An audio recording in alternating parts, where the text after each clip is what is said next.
serious discussion of a serious topic that isn't completely black or white. This is not the content we signed up for, Craig. Just go back to dunking on people that we can all detest. Okay, look, I enjoy dunking on idiots as much as the next man. And although there were aspects of this whole fiasco that had me raising an eyebrow once or twice, for and against Max, I, along with most of the people who actually sat and watched the video, do agree with the sentiment that YouTube does have a problem. A problem with silencing creators who talk about very sensitive topics, whilst inadvertently, in my opinion, protecting these predators. But there were a few things that people had issues with, some warranted, some not so much. So that's what I want to talk about in this video, not the usual hyperbole or just being angry for angry's sake or for entertainment purposes. This will be a more serious discussion with an interview with MamaMax at the end of this video. Are we all clear with that? Excellent. But before we get into it, usual housekeeping as usual. If you haven't already, why not consider subscribing to the channel, flicking my bell to be alerted when new videos are released. It's 100% free, and at the end of this video, if you decide that this isn't your kind of content, then it's entirely free to unsubscribe as well. And finally, if you are here solely for the interview with MamaMax, firstly, kick me where it hurts, why don't you? But I get it, this video will be chaptered, so you can go into the little timeline down below and skip straight to the interview if you really want. But I would appreciate if you took the time to listen to where I come from. That gives you an idea of where I was when I had the interview with Max. So about 2 weeks ago, popular pedo exposer MamaMax made a video with the hashtag #PickAsideYouTube. In that, he did his usual overly dramatic, hyper-edgy style delivery talking about how YouTube are defending pedos. And have once again rogered him by removing one of his recent videos. That video being an expose over a pedo ring in popular online game IMVU. The video was taken down over a nudity violation, that being a digital man's ass. This was the first issue that people had, saying that the video was based off of a lie. That it isn't that YouTube are defending pedos, it was just a violation over a stipulation that we are all very familiar with. That is a half-truth though, because yes, as YouTubers, we are aware that we are probably going to get a slap on the wrist if we have some kind of nudity in our videos, typically being an age restriction. But A, it was outright removed. B, naked yoga exists on the platform, and that is significantly more detailed.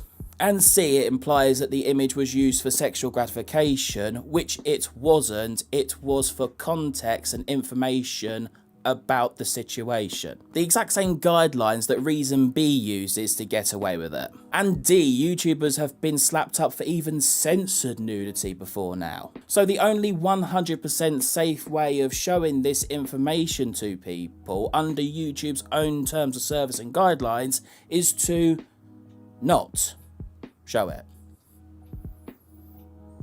Going back to Reason C quickly, because this really pissed me off too. Because in the response video, they bring up that point specifically and ask the legitimate question of, is this sexually pleasing to you? Max documenting this formerly unknown behavior in a 90-minute documentary about the horrors of pedophilia and child sexual abuse in IMVU is somehow sexually gratifying to you? And the fucking responses I've heard over this one, that it was for some reason such an outrageous question to make. The main one I heard saying that was from YouTuber Lyrics. Oh my god. Oh my god, this guy's actually fucking a complete piece of shit. You are so dishonest. This is like the furthest thing from the truth right here. You just went, oh my god, this is fucking insane. So you got a message from Team YouTube saying that this content was meant to be sexually gratifying, and then you somehow equate that to the subject of the video where you talk about a pedo, and then you say, you think that pedos touching kids is sexually gratifying? Oh god. You guys must be sick pedo fucks if you think that kids are sexually gratifying you. Jesus Christ, YouTube is a whole bunch of fucking sickos. They're a whole bunch of predators. No, dude. Now, yes, when you frame it like that, it does sound like Max is doing a dick move. However, that is nothing more than a perception of what's been said, because this can be perceived in multiple ways. If you were to have looked at the image without any context whatsoever, it would be a legitimate question to ask if this burns a fire deep inside your loins. It's literally a 480p picture of a digital player's ass. What? Then take in the whole reason it was put in the video to begin with, and then you have another case of legitimately asking if people find this sexually gratifying. Only when you frame it as, whoa, you think grooming kids is hot, do you get the situation that Lyrics made. It's all based on perception, and not to say that Lyrics could be wrong, because maybe that was the legitimate question that they were asking, but seeing as he went in on the same way that other creators have, saying that this was based on lies to begin with from the ground up, that fits the narrative of what you want, so that's what you saw. But let's be honest for a second, if it wasn't struck down because of nudity, what would it have been struck down for? Because I'm guessing YouTube probably could have found something else that they were willing to use as an excuse. And even if YouTube couldn't find something in their purposefully vague terms of service and community guidelines, why did it have to be removed altogether? When other things that would match that criteria far more accurately than this video is allowed to stay up on the platform? That is the question we need to be asking. Imagine someone gets arrested for calling a woman a dumb bitch in a country where they have made a law saying that misogyny can be considered hate speech. God, I love the UK. And you respond with, well, what do you expect? You know the laws. All the while, the person next to you is riding his prostitute, calling her a worthless piece of fuck meat, and no one bats an eye. Technically, you are correct to point out the laws, but it doesn't make the law exactly right now, does it? I could have swore I said there wouldn't be any hyperbole in this video, but no, we move on. Let's get into the next big issue that at least the commentary community had over this whole thing. The claims being that creators who were involved in this video were left in the dark over the intent of what the video was going to be about and what it was going to be for. Being more so a hashtag movement than the classic YouTube has a problem video that comes up once a year at this point. And a few people who have yet to be named went crying into the DMs of other commentary creators about, oh, they didn't know what was going to happen. Now this is where it gets a bit fucky, because I've seen two lines of reasoning why people are upset over this whole situation. First one being that he supposedly lied to creators about the intent of the video, and that's why he had a disclaimer in the video before they had their collaborations. And the other being that he lied about lying to the creators and that they did know what was going on, and the fact that he put the disclaimer in the video when they did know what was going on means that he was lying to people watching, and why would you have the disclaimer to begin with anyway? Spoilers, both takes are retarded.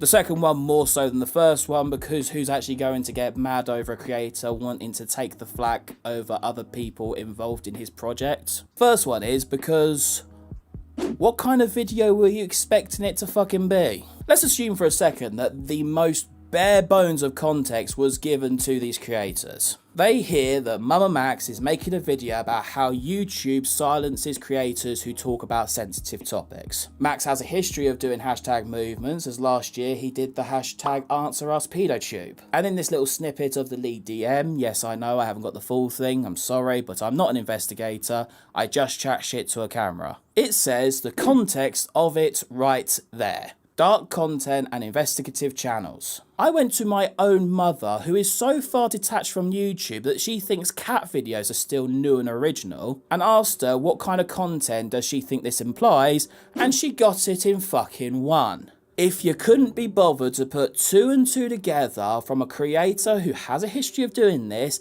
and couldn't be bothered to ask for more context, that's on you. And hell, even after the video was released, instead of going to Max, you went and cried into Tipster's DMs about it like a little bitch.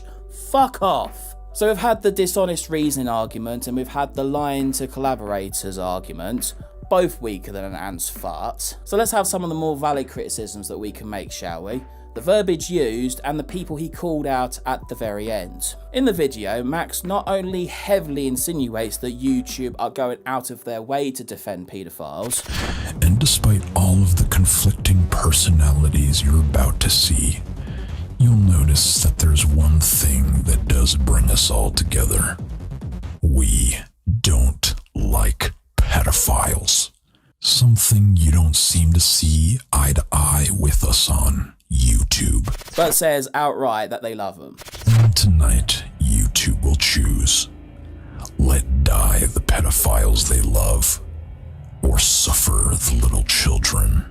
Now, yes, the last line in particular was a play on words from the OG Spider-Man movie, but the words are said nonetheless. And it's totally understandable that as a YouTuber, hearing those words, your immediate response is to put the helmet on and dive into the bunker for a week or so. Even for dramatic effect, this verbiage is very dangerous, because it can backfire harder than rimming your partner after Taco Tuesday. And has followed up in later conversations, including my interview by the way, that he has rolled back that perception. And that although you can't deny that these actions objectively protect pedos, he is unsure if YouTube is doing this purposefully to protect them and believes that the question is still worth asking.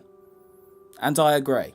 This will lead into the next issue, but one of the people that Max called out at the end of his video, Charlie aka Moist Critical, a year ago had a conversation directly with Mama Susan herself in regards to community guideline violations and how old videos were getting struck by the new guidelines that had come in. He brought up how YouTube can use their own studio software to highlight things that have been flagged. And in that editor, you can use it to either censor that particular thing, cut it out, mute it, or then contest it. Much like how they have it for their copyright system. That thing that many people make an insane amount of money out of. So of course that was fucking made. So when a platform has the means and publicly state that they want to protect kids, but by proxy don't, it's a perfectly reasonable question to ask why they haven't. And let's be fair, we all knew the answer. Of course they don't protect paedophiles. Of course they don't want to protect paedophiles. But it was more about the response than the answer itself.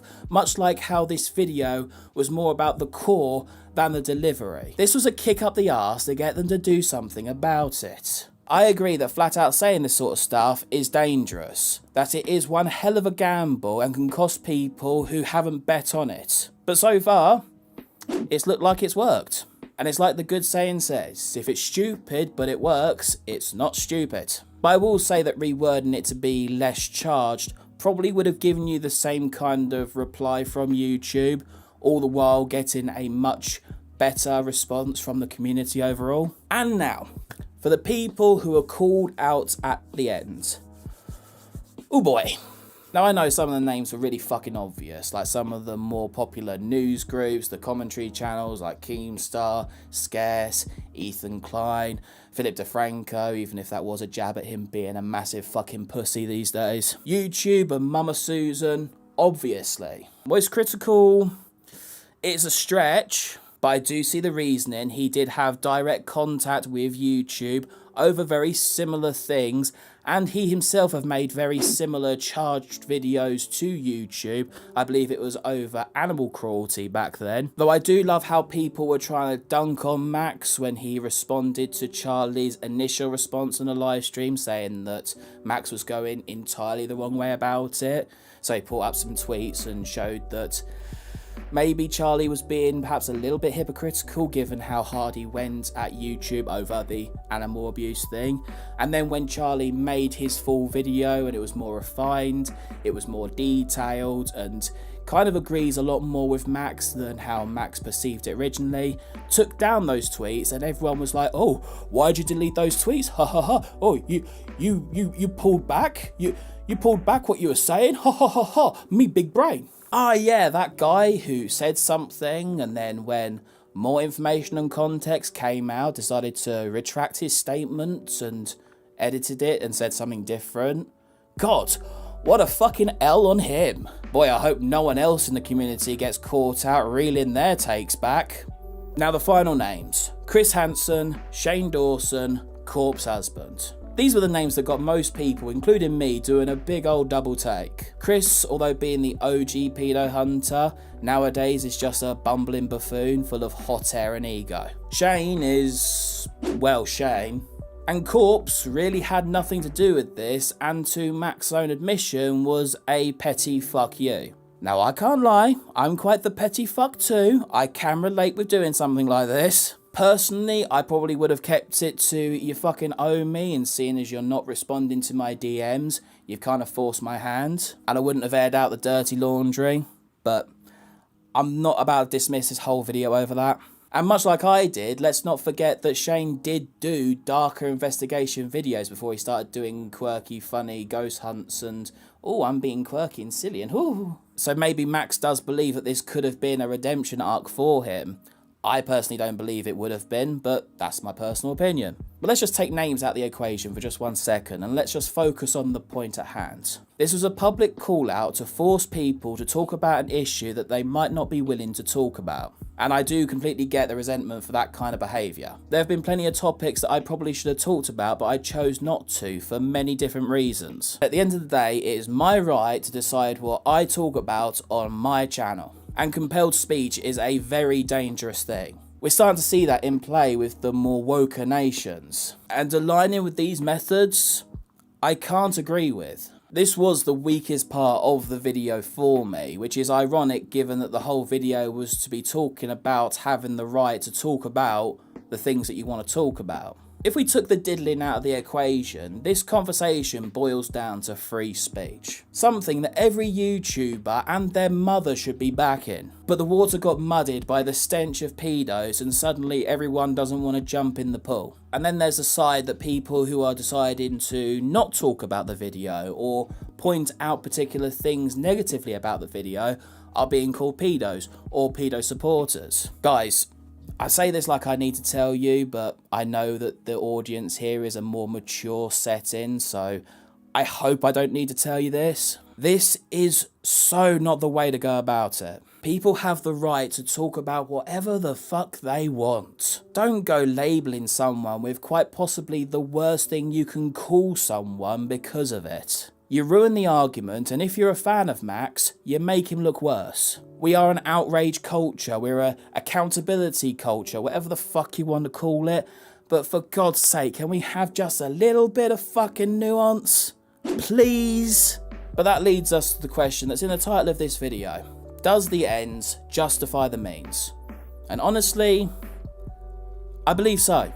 Much like how I can agree with ideas from people that I absolutely fucking hate, I can overlook the gripes and the issues if the core topic resonates with me. And in this case, the core topic is we should have the right to talk about whatever the fuck we want to talk about, providing it's legal. No matter the severity, even if that includes age restriction or demonetization, whatever. And not be under the constant fear of a bullshit system having the ability to Thanos snap your entire existence on the platform overnight. This, however, will require more maintenance from individual communities. Not only would it require content being more thoroughly scanned for actual illegal things, but this kind of scene really needs to shape the fuck up. We all saw the absolute dogshit circus act that was the EDP 445 sting operation, and the other god-awful videos that those idiots made. This shit needs to be cleaned up. This needs to be done more professionally, with ongoing connections with either local PD or federal, whatever required for the story that you're talking about, and needs to be all on the up and up according to the law. We've been having that with every other stem of content creation. And just because you're busting pedos doesn't mean you should get an exception from that. And if you are one of the channels that are on the up and a prim and proper, do the right thing and call out the cowboys. Make a point to condemn that kind of behaviour. On top of the conversation that Max is having with YouTube, I believe that's how we sort this shit out. But the big fucking elephant in the room, except for me, alright, I'm dieting, shut the fuck up. There is one burning question in my mind about all of this. Where was the pushback when the exact same comments, the exact same outrage was being pointed directly at Netflix over the whole Cuties fiasco? I saw so many people calling out Netflix, calling them pro-pedo, calling them pedo enablers. And as far as I can tell, fucking no one of significance came out saying, whoa, that's a bit too far, chief. And that, ladies and gentlemen, is the question I want to leave with you. Why do you think that there is so much more pushback when doing it to YouTube versus when doing it to Netflix? I'll let Max answer this too, along with a few other questions. Now, a quick disclaimer, this is an interview, not a debate. I'm not a pro-interviewer, and Max already knew that I agreed with the majority of what he was saying to begin with. If you wanted a more neutral interviewer, or if you wanted someone to contest his responses, you will not find that here. Is my biasness exposed enough for you guys? Am I going to be called a spineless little bitch at the end of this? Excellent. And by the way, I know I sound a little bit off, but I just started doing the keto diet, so I was having a real big crash due to having no carbs in my system. So I know I sound a little bit weird, and perhaps I wasn't quite as focused as I should have been with my words and stuff, but... Okay, so Max, thank you very much for taking the time to speak to this absolute nobody on the internet about the hot topic. I know that you are probably in incredible high demand to be talked to at the moment, so I do genuinely appreciate you taking the time. Thank you, guys. I'm happy to be here. I'm going to come in with the hard and the fast question. Yes. I think I know the answer, but I got to ask it. Do you honestly believe YouTube are intentionally protecting pedos? Or is this was this just a power play to get them to respond? I don't think they're intentionally. I think it's possible they are, but that's not why I made this, the way I made it. Sure. Like, I feel like most people knew that, but a lot of people seem to be catching on thinking that you genuinely believe that. And I wanted to get like a definitive answer. Do you think it or not? No, yeah, I don't. I think it's possible, but no, I don't. I personally don't believe that. And I feel like I make it pretty obvious in the video that that is my stance. They are indirectly protecting them by silencing us. Is my stance. Yeah. I would agree, and like I can see a few of the arguments being made because there's a few like direct lines. If you take them as what they are, sounds like you believe that thing. But oh yeah, I feel like the hyperbole of the whole spectacle kind of gives away that it's not meant to be taken quite so literal. But it's nice sometimes to get just straightforward lines. So thank you for that one. No, thank you. I saw that you got YouTube to eventually respond to you in regards to your previous video. Is there any news we can talk about that, if you can talk about anything? In terms of the details of the phone call, they asked me to keep everything confidential. I don't know why, because it didn't seem like anything we were talking about couldn't have been, like, talked about, but... I did promise to be confidential about that, but they did say I could say we had a phone call about the future of YouTube and that we are going to meet in person to figure out what the fuck we're going to do. That's surprising. I genuinely expected not to hear anything back from them. I thought they would just go radio silent and let everyone else just eat each other up. Same. I thought they were going to do that, and then if any of these bigger channels were to speak up, like, Corpse, then I feel like at that point they'd have no choice but to respond. But yeah, I was very grateful that they chose to respond to me despite how mean I was. Yeah, I mean, I think the buzz certainly helped with it because you got a lot of people talking about it for both sides, and I think that was a tactic from the get-go, wasn't it? It was correct. Not really your video. It was about no matter who was responding, it was no matter they were talking about it, therefore it's getting that message out, whether you're against it or for it. Absolutely, yeah. I'm genuinely glad to hear that they're actually taking notes because, well, it kind of goes into the next question I really wanted to ask is like, what is the level of openness from YouTube that what are you fighting for? Is it just for the videos to be up, or is it that you would like them to not be age restricted, or would you like them to be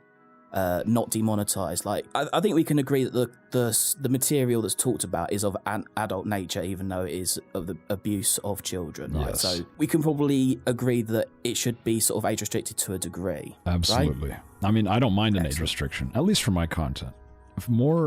To answer the question, like you were asking, like, what is this all about? Like, age restrictions, demonetization, videos taken down, like, it is just pushing back from them punishing content creators like me who expose criminal activity. Like, for me personally, I don't care if I make money. You can demonetize all my videos. You can age restrict all my videos.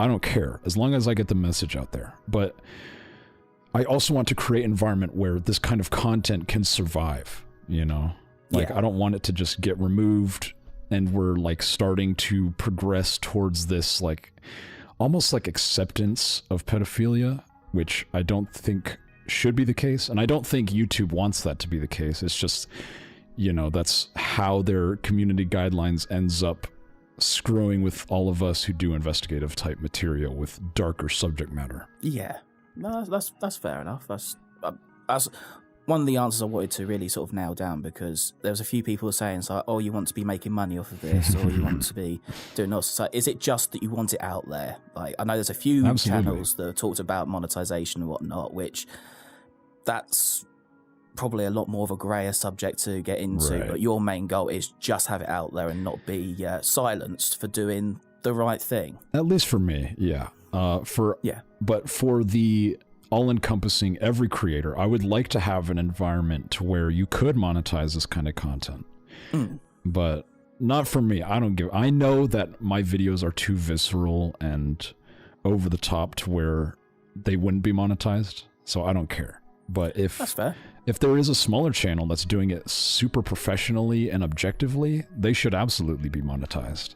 Fair play, fair play. Next question I want to really ask you about is, how do you feel about people comparing you to Matt Watson or Matt Sweaties? Like, I've heard that one, and that one sort of gave me whiplash when I heard it first time. But how do you feel about the comparison? I think it's hilarious because I think I said this on another podcast, I think Half Baked, but the only thing comparable between us is that we are talking about pedos on YouTube. And that is like the extent to which you can compare me to him, because his whole message is completely different. Like, his is targeting advertisers and YouTube for protecting pedophile content, like them timestamping videos with little children where they're like raising their legs or whatever. Whereas mine is the inverse. I am trying to get protections in place for anti-pedophile content. So it's like almost the exact opposite, and yet still these comparisons don't even make any sense to me. It feels like they didn't even watch the video, or like they're looking at they just see the hashtag and they're like, oh my god, this is YouTube Wake Up Part 2. Oh no, the adpocalypse. And I don't even think a single advertiser pulled out. I don't think they did either, because, well, no one ran to them about it. And exactly. If it's okay for me to inject my personal feelings on the matter, it felt like you were fighting for basically a refined form of a free speech argument. Definitely. Whereas I'm not sure exactly what Matt was trying to get other than a publicity stunt for his own channel. No, And for real. it was a mental comparison I've heard, and I just wanted to get your take on the matter. No, yeah, it's funny. It's vacuous. It doesn't make any sense to me. It makes sense to me to the effect that you're only looking at the hashtag and you immediately like have made up your mind about it rather than actually digging up what it's about, which is why I made it, so people would dig up what it's about, like look into it and have a discussion about it. I agree, and I think for most people it was just a knee-jerk reaction, especially from mostly commentary community. A knee-jerk reaction of seeing it happen the first few times, being like, oh god, here we go again, sort of thing. And maybe they just had that sort of stigma in their heads before really sort of chewing on it a bit. But I think so. Maybe I'm giving them benefit of the doubt. But okay, so here's the thing. I do believe if Matt Watson never existed and that whole thing didn't ever happen, I feel like they'd be on my side. Like, they'd have no reason to be like, oh yeah, nice. But because that happened, they have that stigma. Quite possibly. Like, I feel like there'd be a lot more edgier content if Logan Paul didn't do what he did the first time round as well. Like, I think that the stigma only sort of comes about after one person gets their head in the chopping block. If it hadn't happened, then maybe someone else would have taken his place. Maybe not. I'm not too sure. But I feel like a lot of people are quick to compare to the bad things, and it's always apocalypse. It's always about money, and I think some things shouldn't be about money. But no, yeah, I agree. It's sad, but also I do understand, like, this is people's livelihood.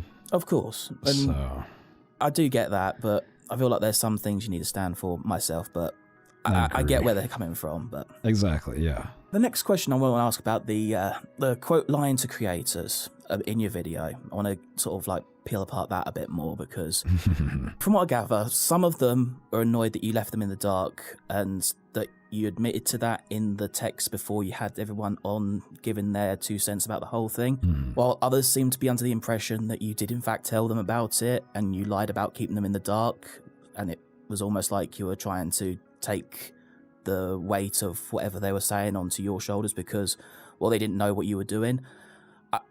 I want to get a grip of where that sort of idea coming from. Do you feel like you conned anyone? No, that certainly wasn't the intention. Like, I do admit that I should have said this is about a hashtag or something along those lines. But I assumed everyone knew what I was up to since I said it was a giant collaboration, and I did this last time with hashtag AnswerUsPedoTube like a year ago. And based on my content, I felt like people would know how hyper aggressive I am. And I also gave them like 5 paragraphs long. Like, I assumed if anyone wanted more than that, they would have asked for the script, which is what Nick and Ryan did. And I sent them the script, and they accepted it. And if anyone else had asked for the script, I would have sent it to them. Like, it wasn't like with the intention to lie to them. It was, okay, I gotta get this video out by the week. I'm gonna write up a quick paragraph so I can send it to all these over 50 creators I sent it to. And just leave it at that. With any questions asked, I can answer. But no one asked any questions, so that might have caused like this one or two people said they were uncomfortable with how big the video got and how, you know, flamboyant I am. But the rest of everyone were like, yeah, I knew exactly what you were gonna do, man. And I knew what I was getting a part of. So it was really like these 1 or 2 people that leaked the DMs, and then, you know, the commentary channel starting to like, oh, Max lied. Yeah, it was so bizarre because like it took me about a whole 30 seconds to realise, like reading the leaked DM that came out and how it was worded, and everyone saying, oh, you're being vague with what you'll be talking about. It's like I took 2 seconds to read what you said, like knowing your channel, how you present videos, about what videos you talk about, and the fact you put in, I think it was dark comment and investigative YouTube channels. I even went to like family members who have no part of YouTube and asked them instinctively what would they think kind of content that would involve, and they hit the nail on the head. So I don't understand how YouTubers suddenly had their rug pulled out on them on this one. Yeah, I don't know. I think it was just a misunderstanding with like 1 or 2 creators who, I guess they didn't know what they were getting into. Maybe, but that does make me regret like not saying, yeah, this is for a hashtag. But like I said, I was in a rush. I thought they knew, and if they didn't know, I thought they would have asked. And that's about boils it down. I don't see how it could have been that you were lying to people. And I also don't see them blowing it out of proportion to the same level. I just feel like there was a little bit of miscommunication, which was then taken out of proportion later on. Definitely. The joys of the internet. You mentioned very quickly at the beginning of the talk about like Corpse Husband and a few of the people that you brought up, and I really wanted to ask your rationale on why certain names are brought up, given their notoriety in the ecosphere, in on the internet, right? How people know about them, or some that were just out of left field. So is it right if I just go through a couple of them that were unusual to see? Like, what was my reasoning behind picking those specific people? They were all hand chosen by me specifically. So, like Keemstar Scarce, Charlie, those were all guys who backed me up before. Yeah. And I knew they'd have my back this time. So that's why I chose those guys. Ethan, because he talked to YouTube for me on my behalf the last time this happened. Philip DeFranco, because I reached out to him and he didn't cover it. Like, he didn't tweet about it, didn't say shit about it. And that kind of made me angry, because that video he did that week, he padded time by talking about the stain on his sweatshirt instead of like he could have covered my story easily, even if it was just like a 1-second thing. I don't care, as long as you say something. Like, it was big enough to talk about. You get what I'm saying? Oh, 100%. I'll be honest, I've had a bad taste in my mouth for Philip DeFranco for a couple of years at this point, so it doesn't really surprise me. And I also get him being on there because news reporter, like internet news, like this is a big deal. Yeah. Like, the ones I really want to ask you about is first one, Chris Hansen. Like, obviously, like notorious, the OG. But given his recent time in the limelight on the internet and how he might have done oopsie whoopsies with certain cases, did you feel like it was going to be more harm than good bringing him up, or was this like the 200 IQ play to get the commentary community to be talking, being like, "What are you doing? Why are you doing this?" It was absolutely inflammatory. But I did genuinely think he could have like contacted someone for us. I don't want him like working with me, you know, because I know his history. Yeah. But I do think he has instruments at his disposal that would be useful for us. And plus, you know, since the whole thing, like, people don't like him, this is your chance to, like, redeem yourself. You were an inspiration to me. I'm happy to give you this chance. I felt like it was an interesting thing to include. Oh, for sure. For sure. And it was interesting to see people's take on it, and I was just curious whether you genuinely wanted him on, or if it was just for the wave that it would make talking about it. Which I'm going to guess is a similar sort of thing for Shane Dawson. Because I'm entirely confused by this one. I'm entirely confused by this one. It's a bit the same thing with Chris Hansen, you know. Everyone hates him, but he is the biggest one in our genre, like covering stories. Like he covered like that one YouTuber who was getting trafficked, or who was about to get trafficked. That was years ago, wasn't it? Yeah. So it's interesting to see how he's changed from being that sort of like dark investigative commentary, conspiracy theory guy to doing quirky ghost hunts or whatever he's doing now. Like, it's for real. And it makes me mad because it's like, you could use all of this power for good, so let me just include your name on here since everyone already hates you and you have a lot of power influence, and I think I can use it. So, but the difference between him and Chris Hansen is I don't think Chris Hansen is genuinely a bad guy. Like, I think he just doesn't know what he's doing. Whereas Shane, I think he's a piece of shit. And, but if I could have used him, then I would have been more than happy to use him. Oh, for sure. Like, some people you need their name on boards, and if they can do something, if you don't like them, then you got to grin and bear it. Exactly. So yeah, like Chris Hansen, I thought he was an interesting choice to include in the list of names. That's fair. That's fair. Then the last one, the elephant in the room, corpse. Like, I get the kind of the sassier sort of strikeout, because I'm more than familiar with doing that myself from time to time. But did you feel like he was going to say anything? Because like, the main argument I was going to say is like, at the very end of your discussion about him is that he's completely blanked you after talking to you. But he seems to be completely offline anyway. Do you have like, do you know that he's actually still alive? Is he just like, He's been active. Did he take a, oh, he has been active. So I have him on Discord. He hasn't removed me yet. I see him like going online every now and then. I've gotten word from mutuals that he has seen it. Right. And I genuinely did think he would respond, because he doesn't ever give a shit until it's made public. And so that's why I thought he would respond. Not to dog on him too much. Like, he and I actually used to be really good friends. And I thought what he did to me was like kind of shitty, and it was petty of me to like expose him for it, you know? But at the same time, it's for something fucking important. So I think the least you could do is tweet about me, you know? Yeah. I do get the rationale. I mean, like, the real question is, does the ends justify the means? And if the only thing you're going to get is a few people saying that you shouldn't have done that, or it's cringe, or it's like, maybe that's a reasonable thing. You can live with that. But exactly, it was definitely bizarre. Like, even like taking in the account of the popularity of him and the fact that you've had a history and all that sort of stuff. It just seemed very much out of left field. And oh yeah, I think that only enhanced. Like, how jarring it was only enhanced, like, the message in terms of how much it spreads. Because obviously corpse stands are going to be angry and, like, screaming to the high heavens about it. So I thought, why not make it about something that I feel is just? That's perfectly reasonable, because, my God, they cry about anything else. I'm glad you think so. I do not like stan culture in the slightest. I detest it in all factors, which kind of actually goes on to my next question. It's not stans per se, but it's the kind of behaviour the stans have. Oh yeah. All of these YouTubers that have been talking about it on Twitter, who haven't gone out of their way to make a YouTube video, or maybe have started picking holes in the execution, not the actual message.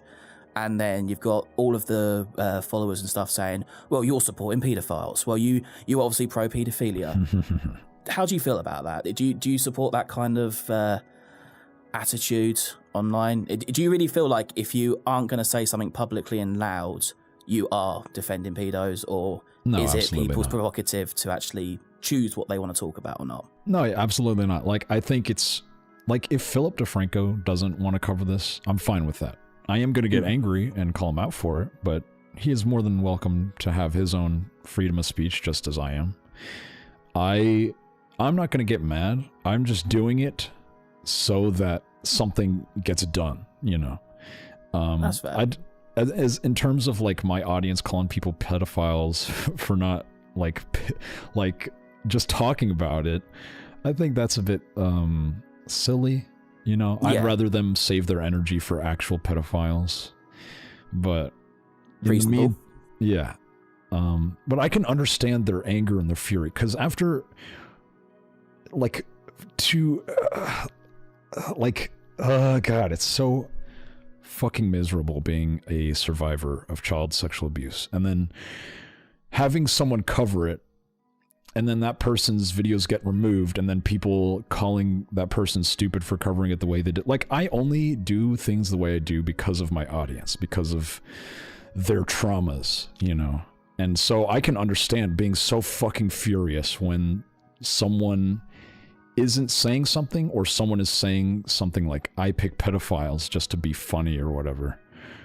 I can understand when they start calling everyone pedophiles, because it's like, how can you not side with the children, you know? Yeah. Not to say it's justified, but I understand where they're coming from. Yeah, because I was going to say it's almost a double-edged sword in that way, because the thing of the children, it is a powerful message, it's a powerful reason, it's a powerful logic. Yeah. But there are a lot of people who, perhaps over the years, have used and abused that to a point where it's not as powerful as it should be. People like that's what it is. Yeah. Maybe that's sort of one of the reasons why people aren't so willing to just push right out and support the movement. Oh yeah, and I understand that completely. You jumped on something just then when you were speaking, and it was one of the questions that came from my server, asking about how are you able to continue swimming in the filth of like these nonce rings? Like, how much has it affected you mentally doing this sort of stuff? It affected me more when I wasn't covering it, because I knew this shit was going on, but not doing anything about it was the thing that was eating me up inside. And now that I can make a video about it, that's the most cathartic thing for me and my audience, is like finally seeing something being done, finally doing something. That's the thing that, it's like my therapy, basically, is making videos. Understand that, yeah. I totally get the rationale on that one. I can understand getting the frustration of not being able to do something and being able to put your stuff to a good cause, and finally the weight comes off your shoulders, right? Oh, absolutely. It's so refreshing. I was sort of half concerned that you were going to say that this is tedium, this is like hell to do, but you do it because you feel like you need to. But oh yeah, and I have fun doing it. No, yeah, I love doing this. Fair play, honestly, fair play to you. Appreciate it, man. The final question I want to ask you is, maybe it's a bit of a loaded one, but why do you feel like there is more pushback on calling YouTube pedo defenders when people did the exact same thing to Netflix during the Cuties fiasco and calling them pedo defenders or pedo enablers? Like, why is there so many people that are being like, oh my god, this is too, why are you doing this? This is too far. Because they weren't, because none of us are on Netflix, and none of us are making money from Netflix. And the people that are making money aren't like small channels where they can make a video being like, this is stupid. You know, they're actual companies that actually have to look professional. I think that's why, honestly. I mean, with Netflix specifically, there was a lot of pushback with, I know Texas started a lawsuit with Netflix. I don't know where that ever went, but because of Cuties, which made me to be a proud Texan. But I'll have to look into that, actually. Oh, I hope so. I believe it's still in the process, but I will have to double check that one. Yeah, because fuck that movie. Yeah.